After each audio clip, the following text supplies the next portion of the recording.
Hey y'all, today I'm going to show you how to make a sourdough starter. Now, bear with me, it might be a little bit longer than usual, but we're going to go day by day and step by step. I'm going to show you what it looked like, and I'm even going to tell you what it smelled like, okay? So, we're going to start with day one, because that's where we always start, right? So, you're going to need some filtered water, and I just get mine out of my refrigerator and just let it sit on the counter and let it come to room temperature. I have a lid for that little container. And then you're going to need some unbleached all-purpose flour. Now, you can also use regular all-purpose flour. People say that you can. I tried it and it did not work for me. But if you want to try it and that's all you have, it does work for some people. Maybe it was just me that messed it up. You never know. So, or you can use rye flour, wheat flour. You know, they say that rye or wheat is best and that it won't work with all-purpose, but I'm here to tell you it worked with my unbleached all-purpose flour. So I didn't want to buy rye flour and wheat flour and things that I may never use again. So I wanted to get something that if the bread didn't turn out and I wasn't going to use that much flour anymore, at least I could use my flour in something else. Does that make sense? Anyway, moving on, y'all. So to start out with, you're going to need a half of a cup of the flour that you're using and 1/3 of a cup of your filtered water. Now you'll see me add a little bit of extra, but that's because when I scoop into that container, it doesn't completely fill my little measuring cup up, and I needed just a teeny tiny touch more water. But you don't want this runny. You want it to be kind of like a paste consistency, but you're gonna wanna mix that really, really, really well. You don't want any loose flour. Okay, so mix it up really, really good. You're gonna put a rubber band around it on the level of where your little dough, your little whatever this is at this point, we're gonna call it dough, wherever it's at. And that way you'll be able to tell if it rises up, okay? And you can see from the top, it just looks like a paste of of water and flour, right? Because that's what it is, y'all. So then we're gonna just sit the lid on. Don't seal it, screw it down, just sit it on there. Okay, and we're going to let it sit for 24 hours. Okay, on day 2, we're going to mix it up. Day 1, it just kind of smelled like flour. Today, on day 2, it smells a little bit like bread, just like if you had a regular loaf of bread. You know how like a piece of bread smells? That's how it smelled on day 2.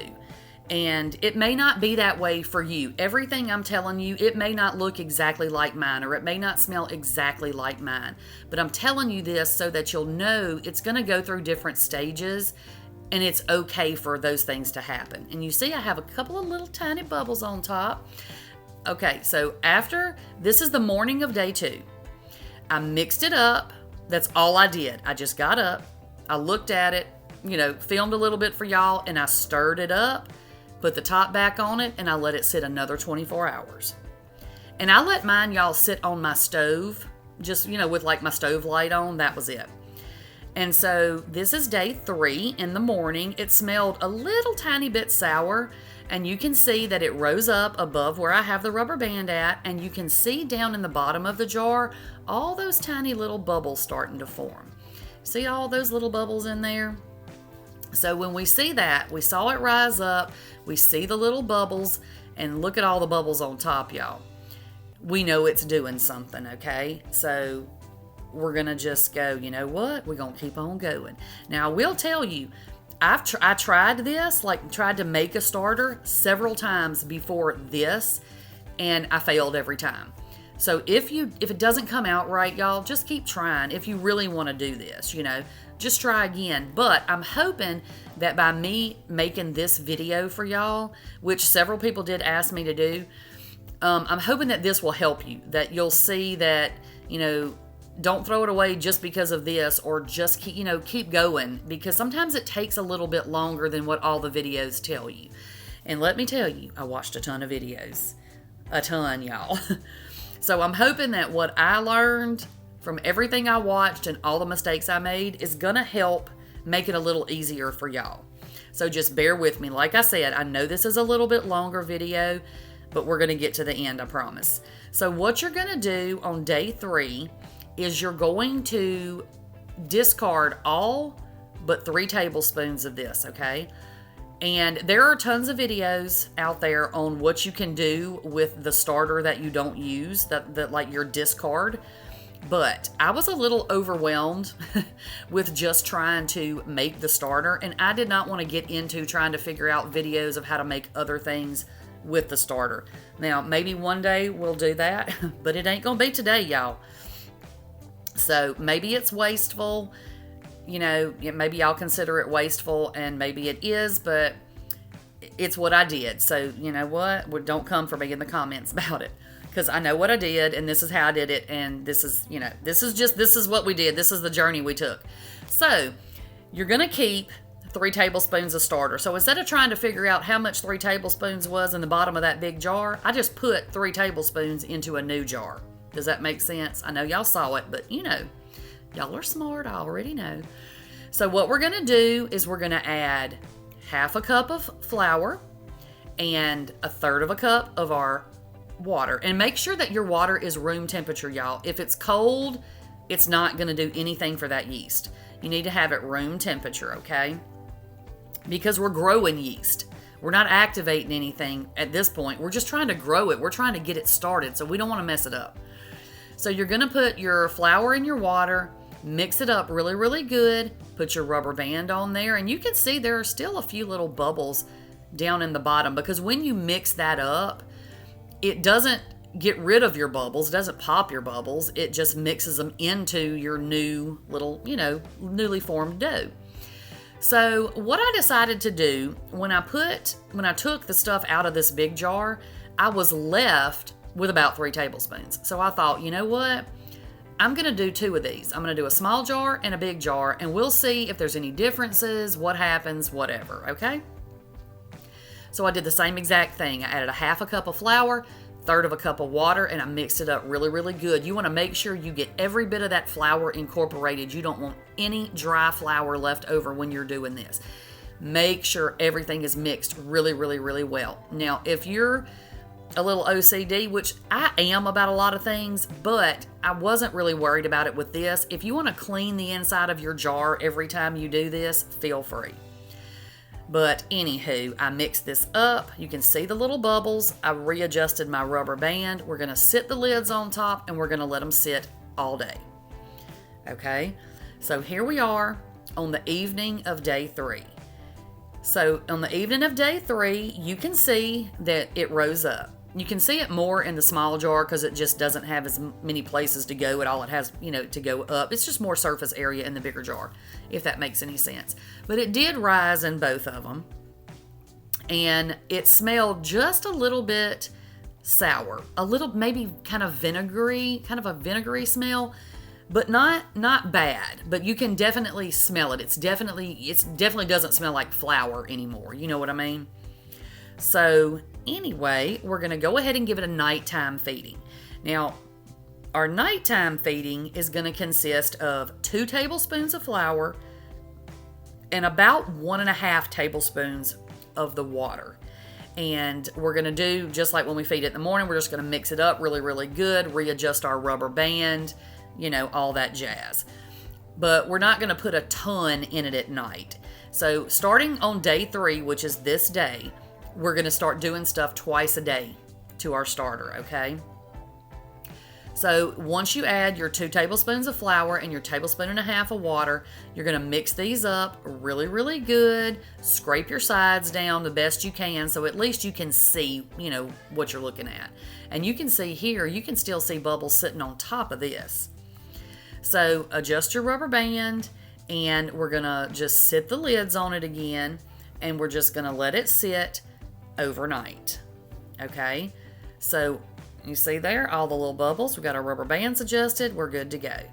Okay, the morning of day 4, we got up. You can see a lot of new bubbles in there. They're small, but they're there. There's a whole lot of them, like little pinpoint. Almost looks like pepper sprinkled in there. Day 4, they had some foamy bubbles in there. It smelled a little bit less sour, but not really like bread. But you can see that the bubbles, there was like kind of some foam on there, and that's perfectly normal. It's okay. It's good. The only thing you'll have to worry about is if you see mold. Okay?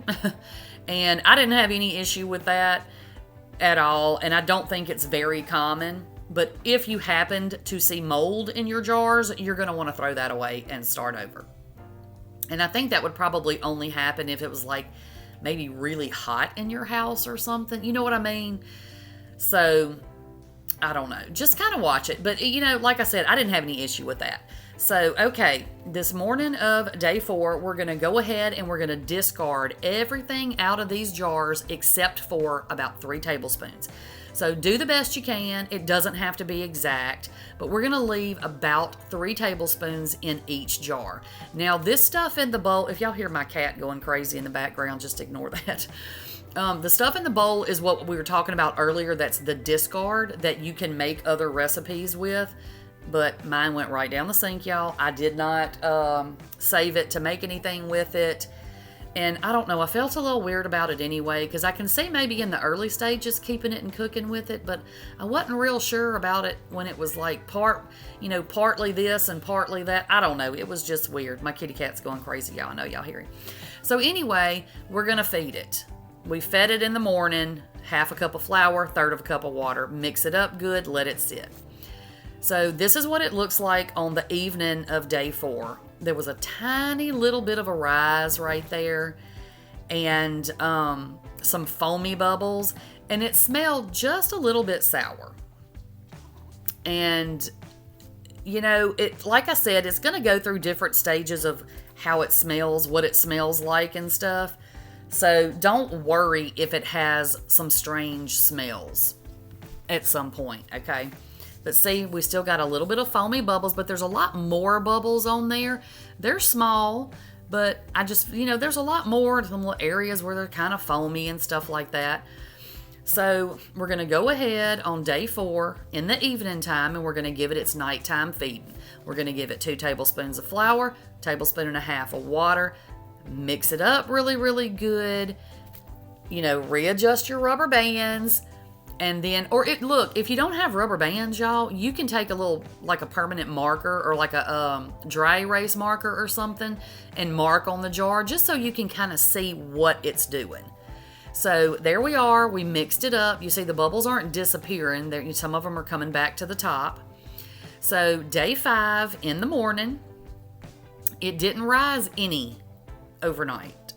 And we have a little bit of foamy bubbles on the top. We have a tiny little bit of hooch, which is that little bit of liquidy kind of yellow looking, which we'll talk about that in a minute. And it was barely a sour smell this day. So it definitely went through some crazy smells, but it didn't smell like you could smell like a hint of a sour smell, but not much. And the reason I'm able to tell y'all every bit of this day by day is because I kept very detailed notes because I wanted to make sure that y'all knew exactly what was going on. So we're going to discard all but 3 tablespoons in each jar. So you're going to leave 3 tablespoons of starter in each jar, and then we're going to feed it again. 1/2 cup of flour, 1/3 cup of the filtered water. And then we're going to mix it up really, really good. And you can see we don't even have hardly any bubbles on the top now. So I'm thinking I've messed it up. I've killed it. Whatever. So, but there were a few little bubbles in there, and I was not going to give up. Because like I said, I did this several times and failed. So we weren't giving up. So we let it, set the lid on it, let it sit all day. Day 5 in the evening, there was a tiny little bit of a rise and lots of bubbles, and it smelled like funky feet. Okay? Smelled like feet. But we did what we needed to do. I fed it, I put it to bed, and we woke up the morning of day 6. Day 6, it didn't have any rise. It was just a little bit of a sour smell again. It didn't smell like feet anymore. And it had a good bit of little bubbles going through it, as you can see. And, they're on the top too. But, yeah, there wasn't a whole lot to it this morning. I mean, you can see a whole lot more bubbles on top. But like I said, the smell, there wasn't hardly, much of a smell to it anymore. It didn't rise any at all. So we're going to go ahead and we're going to power through. We're going to continue on. So we're going to go ahead and discard all but 3 tablespoons. And look, y'all, I had a little helper. We had come to the weekend and I had my little helper in the kitchen. So she wanted to help me feed the bread. The bread, because it wasn't even bread yet, but she wanted to feed the bread. So look, she got her feet right in there. It's probably why it smelled like feet. I'm just kidding, not really. But anyway, so we went ahead and we added it's half a cup of flour, third of a cup of water, mixed it up real good, stirred it up real good, and then, of course, as usual, we adjusted our rubber bands, put the lid on it, set it over to the side, let it sit all day. Okay, the evening of day 6. Okay, the evening of day 6, there were lots of bubbles, a tiny little bit of a rise, and just a slight sour smell. There just wasn't much of a change, so I didn't do anything to it. Nothing, didn't do anything day 6. Day 7, I woke up, and this is when we're going to talk about the hooch. Y'all see that yellow-looking liquid there in some of those bigger bubbles? That's what they call hooch. Now, don't get excited. We're not talking about prison hooch, but it is kind of the same principle. So what it is, though, is the yeast is telling us it's hungry. Okay, so if you see this yellow-looking liquid on top of your dough, do not panic. It's normal when your yeast gets hungry. So we're going to have to feed it, right? Because we didn't feed it last night, so it's extra hungry this morning. So it smelled a little bit more sour, a little bit like feet this morning, and almost not a vinegary smell, but just kind of a stinky foot smell. Just kind of a stinky foot. So I went ahead and fed it. Half a cup of flour, third of a cup of water. And I know this seems very repetitive, but like I said, y'all asked for this video. Some of y'all did. Not everybody. Some of y'all did. And I wanted to be as detailed as I could, so maybe y'all wouldn't give up as easy as I did originally, and maybe y'all would, know that some of the things that it's going to go through and some of the things it's going to do is normal, okay? So we're going to feed it. We fed it. We let it sit all day. On the evening of day 7, you can see that we had a little bit of a rise, a little bit more in our small jar, but like I said, I think it's just because the jar is smaller, so it just looks like it got a lot bigger. You see a lot of bubbles in there. There was barely a smell. I don't think, if I could smell anything at all this day, I don't think I could. It was just, and I was like, man, I definitely have messed it up now, because if there's no smell to it, it can't be doing anything, even though I see all these pretty little bubbles. So I got a little nervous, but again, where I would give up before, I'm not giving up this time. So we look on top here, and you see the hooch is gone, so it's nice and, fed. It's not hungry, or not super hungry, and it's made some bigger bubbles. Okay, so we're going to go ahead and give it its nighttime feeding. 2 tablespoons of flour, 1.5 tablespoons of our filtered water, and always make sure your water is filtered and that it's room temperature, okay? Adjust your rubber band. We're going to pop the lid back on these, and we're going to sit them back on our stove. And like I said, my kitchen is cold. That's why I sit mine on the stove. I feel like if I set it on the stove with that, at least with that light shining on it, maybe it will be, a little bit of added heat, maybe. But, if your room is super cold, this is going to take a little bit longer process, maybe. So here we are on day 8. Excuse me. You can see it rose up really good in my big jar. Not a whole lot in my small jar. But you can see, too, that my small jar has a little hooch in there. So it got a little hungrier than my big jar did. But you can see in this big jar, it kind of looks like when you're making pancakes and it's almost time to flip your pancake. You know how it starts to make those bubbles? That's what this reminded me of. And this, like I said, this is day 8.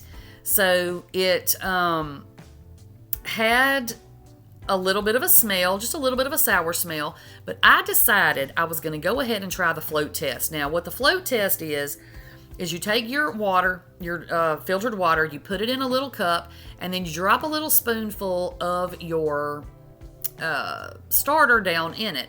If it floats, it's ready to bake bread. If it sinks, it's not ready to bake bread. And some people, like I said, I watched a lot of videos. Some people don't use the float test, but I thought, I've never done this before, and I need something to tell me if I'm ready, So clearly you can see it ain't ready. It sunk straight to the bottom. So I was very disappointed. I was upset. I was like, I've killed my bread. I was very negative Nancy because I had been working at 8 days at this point, y'all, on this darn starter. So I said, but I'm going to keep going. So I went ahead and I fed it. I fed it a half a cup of flour, third of a cup of water, mixed it up, put my rubber bands on it, went ahead, popped the lid on it. I let it sit. Excuse me. You can see that I have a few little bubbles in there, but I'm like, man, it doesn't even look active. Like, what am I doing? I've wasted all this time, all these resources. There's barely any bubbles on top of it, but I was going to keep going. So day 8 in the evening, look what happened. Tons of bubbles, bigger bubbles. It was rising. It rose pretty good in this jar. So I left it alone. I didn't do anything to it. I just let it sit overnight. The next morning, this is day 9. Look how much activity we have. Tons of bubbles down in the starter. We have foamy bubbles on top, and it actually doubled in size. Now, I checked it throughout the night, and as I was getting up, it got way bigger, but then it went back down. So if you get up and you don't have a huge rise in your starter, but you see tons of activity, that's okay. It doesn't, sometimes it'll rise and fall, if that makes sense. And you may not see that when you're asleep overnight, or if you're at work, or whatever the case is. So I decided I was going to try again. I'm going to try this float test again, and because we were so far along, I'm like, I'm going to do the float test every day until it's ready, just so I'll know. So I put my water in there, I dropped my starter in there, and you can already see, y'all, it's floating. It's floating, so that means that we are ready to bake bread. That means our starter is active, it is good to go, it's ready to make bread, it's strong enough to make bread. So then it's the morning of day 9, right? So I went ahead and started the bread making process, and I have a video for that. I'll link that down below for y'all. So day 10, I had prepped my bread on day 9, and I baked it on day 10, y'all, and here it is. Here's our sourdough bread, and like I said, it was a lot of trial and error with the starter and with the bread, for that matter. This was not my first loaf of bread.